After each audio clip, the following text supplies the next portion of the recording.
You ever wake up to the smell of coffee, Miles Davis humming low, breeze slipping off the lake, and think, this is it, this is the good life? Yeah, that was my Saturday. Then my front door practically exploded open, and a woman in heels, a fake badge, and enough attitude to fill the whole state of Texas stomped into my kitchen like she was SWAT and I was the perp. She claimed I owed her HOA almost $3,000 in dues and landscaping violations. Problem is, I never joined their HOA, never planned to, never would. But right there, still in my slippers, holding 2 mugs of coffee, that's when my little slice of peace turned into a battlefield. Let me back up a sec, just so you see the lay of the land. My place sits right outside Cypress Ridge, one of those shiny cookie-cutter neighborhoods with lawns clipped by laser, neighbors who wave with their teeth but glare with their eyes, and a rulebook thicker than a Houston phone book. But I was smarter than to buy into that circus. I picked this house up at a county auction. Seized property, clear title. My lawyer went over every inch of paperwork with a microscope. 2 years I'd been here, never a peep from the HOA. That Saturday, I was hosting my buddy Jeffrey Wilkinson, federal judge, sharp as a tack, the kind of man who can make a room full of lawyers sweat just by arching an eyebrow. He was still back in the guest room, probably reading the paper in his boxers. So there I am, pouring coffee, sun lighting up the water, and in charge is this lady, mid-50s, perfect blonde bob, lips pinched so tight you'd think she was sucking a lemon, and a badge around her neck like she's FBI. You owe the HOA $2,800, she barks, not even a good morning. Before I can blink, she's rattling off violations. Unapproved facade, non-regulation paint, some nonsense about my deck. I try to cut in. Ma'am, you must be confused. My house isn't part of Cypress Ridge. She doesn't blink. That's incorrect. Your lot was annexed last year. Then she starts walking deeper into my house, pulling out her phone, snapping pictures like I'm the one trespassing. Hey, you're in my home. Get out, I say, stepping in front of her. She mumbles something about streamlining enforcement and asset documentation for lien seizure. Lien seizure? In my kitchen. That's when Jeffrey rounds the corner, no robe, just his old UT t-shirt and jeans, holding coffee like a judge's gavel. Excuse me, he says, voice ice cold. Did you just enter this home without a warrant or consent? The woman freezes. Jeffrey steps in closer. He's not a big guy, but he knows how to fill a room. I'm Judge Wilkinson. You are currently committing a criminal act. Identify yourself and explain what you think you're doing. She tries to puff up, gives her name as Karen Wallace, HOA president, says she has a key, claims it was issued by security for emergency inspections. I just snap. No one has access here but me. And if you take one more photo, you're not leaving with your phone. Karen thrusts a folder into my chest. Here's your signed HOA agreement and the updated zoning map. I flip through it. The signature isn't mine. It's a joke, wrong handwriting, dated months after my closing. The map is a photocopy with a red marker line scrawled through my lot. Jeffrey leans over, scoffs. This is laughably fraudulent. Karen tries to snatch the papers back, but now Jeffrey's filming, and I'm dialing the sheriff. I need deputies at my house. HOA president just broke in, tried to seize documents, and is photographing my property without consent. She goes pale, but stands her ground, hissing. You're making a mistake. We're not powerless. You'll regret this. Jeffrey sips his coffee deadpan. You should leave before the deputies arrive. Trust me, it won't look good when they find you in someone else's home with forged documents and a camera full of stolen photos. Finally, she backs out, heels clicking like gunshots, spits. You don't know who you're dealing with. I just grin. I'm starting to. She jumps in her Lexus and vanishes in a cloud of dust. Sheriff's deputies arrive 20 minutes later, calm, professional, not laughing, but not ignoring it either. We hand over everything, fake contract, photos, video. The deputy logs the evidence, says he'll escalate it to the county investigator. By Monday, round 2 hits. Courier drops a thick envelope at my gate. Not junk, not a threat, but a lawsuit. Cypress Ridge HOA is suing me for almost $10,000 in unpaid dues, structural violations, and, this made me laugh, hostile behavior towards HOA personnel. There's even an evidence packet, the same forged documents and photos Karen snapped inside my house, one even zooming in on my bourbon bottle and a court sketch from my old litigation days. My terrace is listed as an unapproved addition. Never mind it was built in the 90s. The next morning, another letter lands, this one from the county. Anonymous complaint about unsafe conditions, unpermitted lakefront modifications, and hazards for pedestrians. Pedestrians. The nearest road's 50 yards away. Someone is trying to drown me in bureaucracy, and we all know who. I get my own lawyer, Mindy Alvarez, sharp as barbed wire, reputation for steamrolling HOAs so hard the board resigns out of shame. We file a counterclaim, illegal trespass, fraud, defamation, privacy invasion, mental distress. I don't just defend myself, I go on the attack. I pull every record, deed, survey, plat, closing docs, and request a parcel boundary audit with the county zoning board, asking for GIS data to compare to Karen's redrawn map. Meanwhile, Jeffrey calls in favors.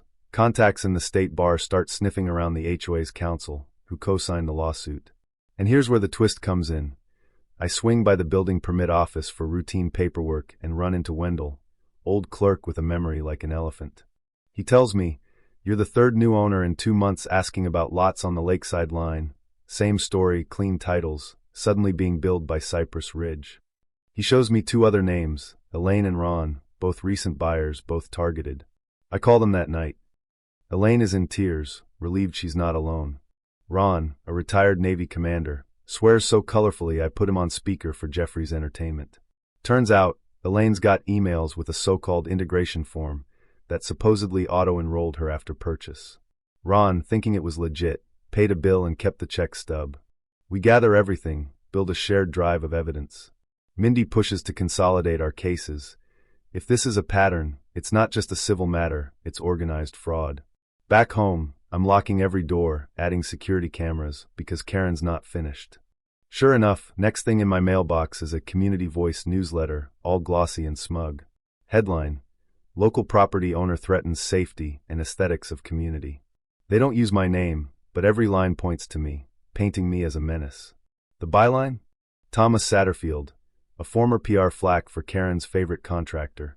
They've got their own little propaganda machine now. That night, Ron calls me. They just lobbed a goddamn propaganda grenade at us. Mindy isn't surprised. HOAs love the court of public opinion. Problem is, they're not ready for the real court. I'm not just playing defense, I want to bury them. So I call Rick, an old law school buddy turned YouTube legal star. His channel, HOA Hunter, specializes in horror stories like mine. "You've got a federal judge as a witness?" he laughs. "That's YouTube gold." We shoot an interview right in my kitchen, lay out the evidence, show the newsletter, the lawsuit, the fake maps. Video drops, 100,000 views in a day, 500,000 by the end of the week. Suddenly I'm flooded with stories, flag fines, non-compliant flower beds, forced patio removals. People are fired up. The HOA holds an emergency session. Audio gets leaked. Karen screaming about me weaponizing YouTube. Well, she's not wrong. CBS comes out, runs a local segment. A day later, I get an email from Steven, ex-HOA treasurer. He's got receipts, bank statements, emails, minutes. Shows they've been padding vendor contracts and pulling the same scam on multiple owners for years. Most people just paid, too tired or scared to fight. Steven leaves a USB drive in my mailbox at midnight. Among the files is an email from Karen. "If we just apply the annexation template again, these parcels will fall under our net before they know it. By the time they complain, we'll have precedent." I realize, this isn't just Karen gone rogue. This is systemic. And now I've got the receipts. The HOA escalates. Someone glues my locks, sprays "pay HOA or pay the price" on my fence. IRS letter shows up. Anonymous complaint says I'm running an unlicensed business from home. Enough to trigger a preliminary audit. All because I refused to bow. Karen, it turns out, started her own compliance company, charging new buyers for required consultations. A business built on lies. I turn it all over to Mindy, who's building a dossier for harassment, pattern of fraud. Then one morning, a drone buzzes my deck, hovering low, camera pointed at my windows. I film it, call the sheriff. This time, not a patrol guy, but the investigator himself comes out, finally taking it seriously. Mindy calls, voice excited. Judge approved full discovery. We get 7 years of HOA records.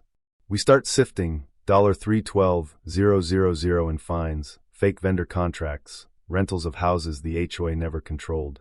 There's even a training video, Karen teaching new hires to project confidence, to ignore real boundaries and treat plat maps as suggestions. Perception is power, she says. We pass the whole package to the sheriff. Days later, unmarked cars show up at the HOA's office, computers seized, records boxed up.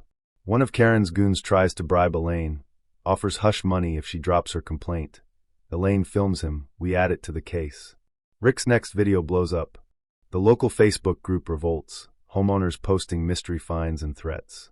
The tide is turned. Then I get an anonymous email, Karen's 1997 arrest record, forgery, and embezzlement. The courthouse is packed for the hearing. The judge, sharp-eyed and allergic to nonsense, doesn't buy a word of the HOA's story. When Mindy rolls out the evidence, clear title, plat maps, videos, financial audit, that damning training tape, it's over. Judge orders HOA's records seized, suspends their authority, removes all claims against me. Then she looks at Karen. Do you have criminal defense counsel? Karen doesn't even answer before the deputies are at her elbows, cuffing her right there in front of everyone. Someone behind me claps, just once, but it rings like a bell. News covers the whole thing. Karen, the queen of fraud, led away like a bad dream. In the aftermath, more victims come forward. Mindy bundles them into our class action suit. The sheriff finds Karen's secret folder, lists of vulnerable owners, elderly, widowed, out of state. She wasn't just running a scam, she was targeting the weakest, planning enforcement for when they'd be least able to resist. The county freezes Cypress Ridge's funds, suspends the board. Our damages suit lands a $480,000 judgment, punitive and compensatory. The HOA leadership has to send written apologies to each victim. I get mine signed stained, maybe with tears, maybe just spilled coffee.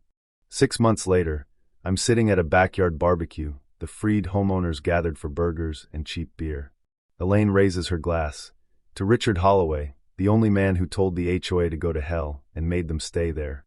We laugh, and for once, the air feels light again. But I know it's not just us, this is everywhere.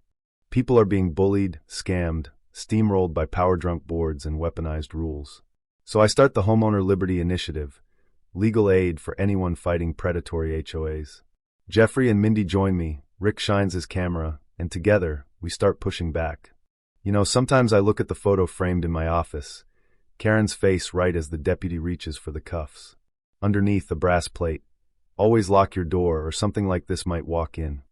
It's funny, but it's true. Because at the end of the day, justice isn't just about courtrooms. It's about drawing a line and daring anyone to cross it. So let me ask you, where's your line?